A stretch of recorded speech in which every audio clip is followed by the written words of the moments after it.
Oh, I'm huge. Huge. I know that Bob. Bob's always been so influential in my life, and I know that he might not say it, but I know that he had played a big part in me coming here. You know what I mean? And I've played for Bob for 6 years. Somebody that I have a ton of respect for, and again, he's a guy that you want to give your all for, and I think the Chiefs are going to be, Chiefs Nation, we're going to be very blessed to have him out here. He's a great coach, a smart coach, and a guy that's really helped me progress.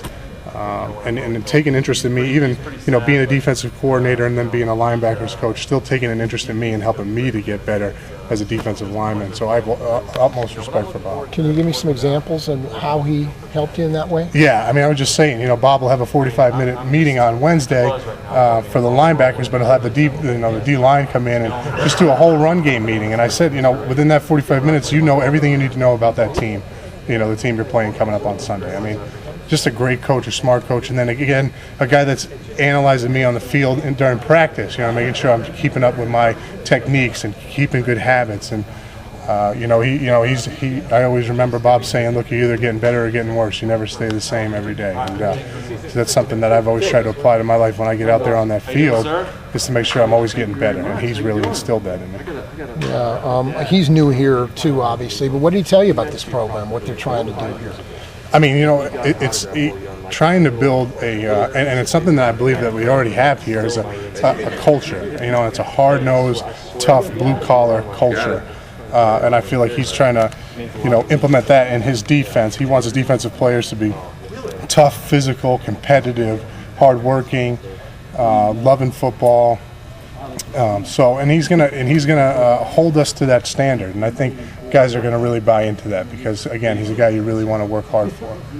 Guys like you always play in the shadows. I mean, you run defenders are not, you usually make the Pro Bowl. You don't hear a whole lot about them. But you like that part of the game? I mean, you like the first and second down, the grind part of it? Yeah, there's nothing else I'd rather be doing. You know what I mean? I just told one of the other reporters that if I don't hit, I want to hit every play. I want to be physical every play. If I don't hit somebody, I know something's wrong.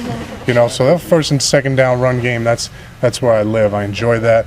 I want to continue to try to get better at that, continue to improve my craft, and continue to bring an aspect of pass rush as well. And I'm going to continue to work hard.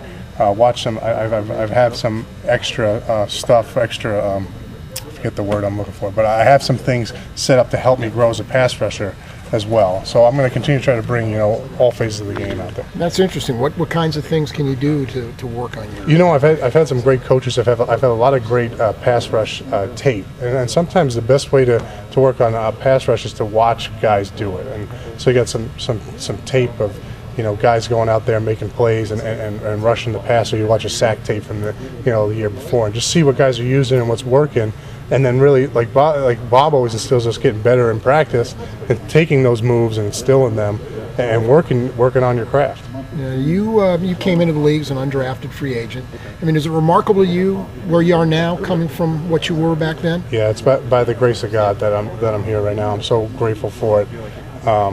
It's just I remember when I first got in the league, it was like, Lord, just let me make practice squad for 1 year. And then it was, Lord, let me just make the team this year. And then, Lord, let me just sign this new contract. And then it's just, just been so blessed and continue to roll. And now to hit this point in my career, to get this contract, to be a part of a great organization, I can't speak enough about how blessed I am. What do you owe that to, the fact that you are here right now from where you came from? Yeah, I would definitely say it's my faith.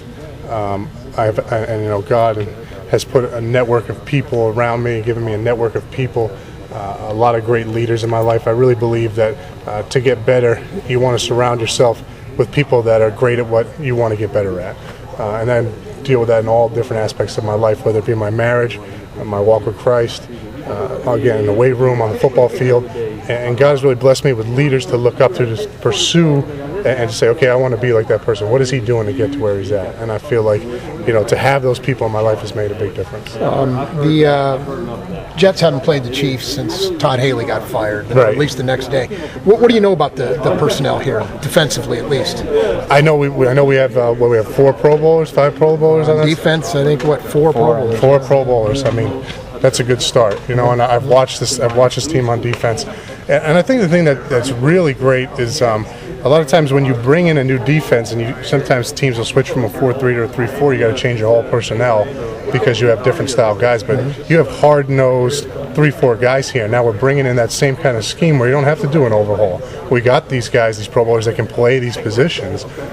So I'm really encouraged and excited about this defense and what it's going to be. And again, it goes back to Bob too. I know what type of coach he is, and I know the type of caliber of defense he can get us at. The off-season stuff doesn't start for another 3 weeks or so. Right. What are you going to be doing between now and then? I'm gonna be continuing to work out, getting ready to hit the ground running when I get here. You know what I mean? I want to be in great shape. Again, I'm going to go back and study some of that, some of that pass rush stuff and look at the film. I think it's really important to go back and grade myself from the film last year and see where I went wrong, see what I can improve on, and then enjoy the time with my family. But trust me, I'm ready to roll today. If they open this baby up today, I'd be ready to go. So I'm excited about it. It's going to be on the edge of my seat every night. All the description of you has been blue-collar guy, lunch pail guy.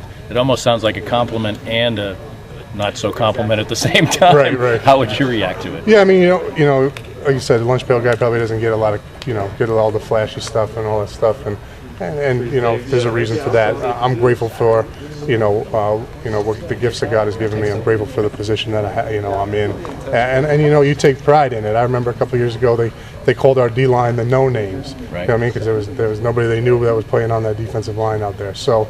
And we relished in that, you know what I mean? Because I think we finished, first in the league in rush defense or something like that. So that's what you want to do. You take that blue collar, hardworking philosophy, and you continue to get better every day. And the second you start worrying about all the other stuff, that's when you get off track, and then that's when you get out of your game. So I just want to continue that philosophy in my life, to continue to be a hardworking blue collar guy. And you guys might get frustrated with me because I don't give the best quotes. Well, then never mind that. You're doing good so far. Okay. You're in good company here. Thank you. Are there any Tebow Sanders?